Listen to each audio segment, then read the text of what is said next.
Thanks for watching this video, guys. If you liked it, then please like, comment and subscribe. Follow me on Instagram and TikTok under that Silver Aygo, and I'll see you guys in the next video.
Yes, so this is the Aygo in its current form. A lot of unfinished projects, as we can see, such as the Bonnet vent. There is one for the other side, but I haven't done it yet, which is why there's no video on it as of yet. But that one's on. It's on the more important side. I'm going to start at the front. I'm going to start with the exterior, actually. So, as we can see, we've got this wide mouth front bumper, which I had a bit of fun with, just to mess around and see how it would look, as the bumper suffered a bit of damage, as we can see on that side. But we've also got the cold air feed here, which is functional. I'll get to that in a sec. As we come around to the side, we can see we've got the carbon fibre canards, 2 on each side. Don't know if they actually do anything, but I like the aggressive aero look. And then we've got massive wide arches on each corner that push the stance out quite a bit.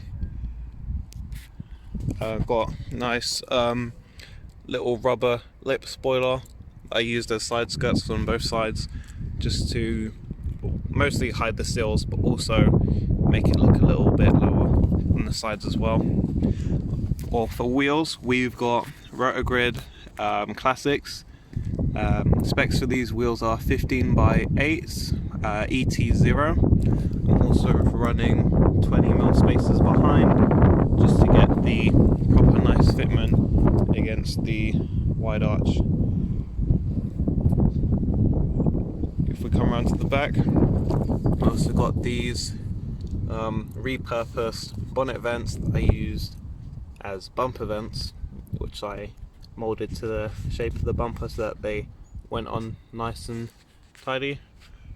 Around the exhaust, we've got this diffuser that I chopped up a bit. It's actually not that big, or it doesn't go that deep rather, but I do intend to change that for something a little more aggressive aero styled at some point. Up here we've obviously got the massive wing, which does create a good amount of grip on the rear wheels, keeps the rear of the car planted. A lot of drag as well. There was a noticeable loss in acceleration since installing this, but handling is very up there with that installed. Moving to interior, the back side is completely stripped. All the trims and panels out on the back except the roof. And we've got the standard seats with a nice carbon fibre shift knob there in the middle. If we come around to under the bonnet. Well, firstly, what you see is this oil cooler here, which goes down directly to the oil filler. And then, even bigger, the radiator. This was a retrofit, so it's not even made for this car. But I managed to get it on, a bit of a squeeze, but does the job. And summertime, so when it gets hot, this comes in handy, especially on track. Over here we have the racing exhaust manifold, 3-to-1. Does add a bit of extra noise, but I can live with it.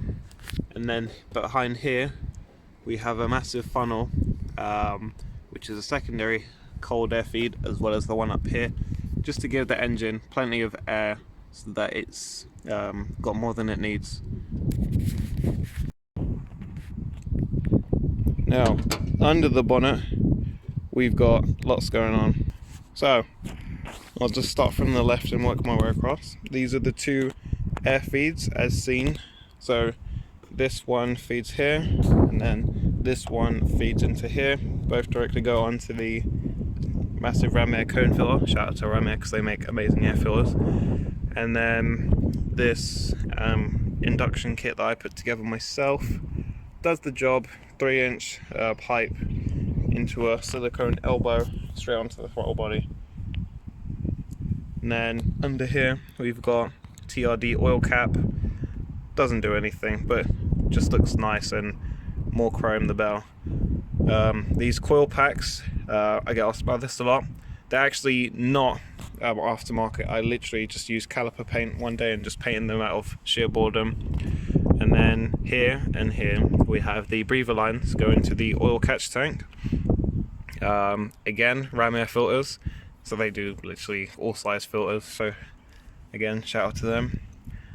Here we can see the racing manifold from the top side, heat wrapped, just to keep less heat going over the engine bay, to keep the engine bay temps lower. VVTi badge, because this engine has VVTi, so I thought it deserved it. And then down here we have Yaris T-Sport / Prius Mark II 220cc injectors, because my ECU has been tuned by DDG, and this engine is now making 97 brake horsepower, 97.6 if you care about the decimals, and 115 newton meters of torque. So now, as far as I've seen, this is the most powerful 1 KRFE, which is the engine,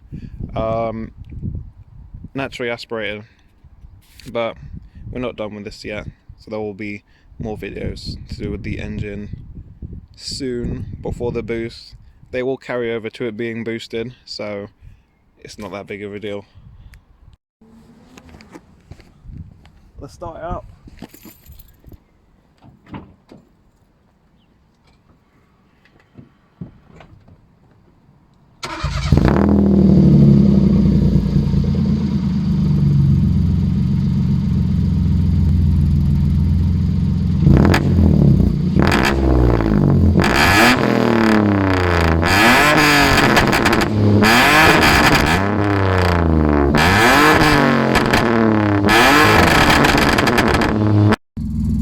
As you've just seen, the exhaust does now pop and bang, but only when prompted. Thanks for watching this video, guys. If you liked it, then please like, comment and subscribe. Follow me on Instagram and TikTok under that silver Aygo, and I'll see you guys in the next video.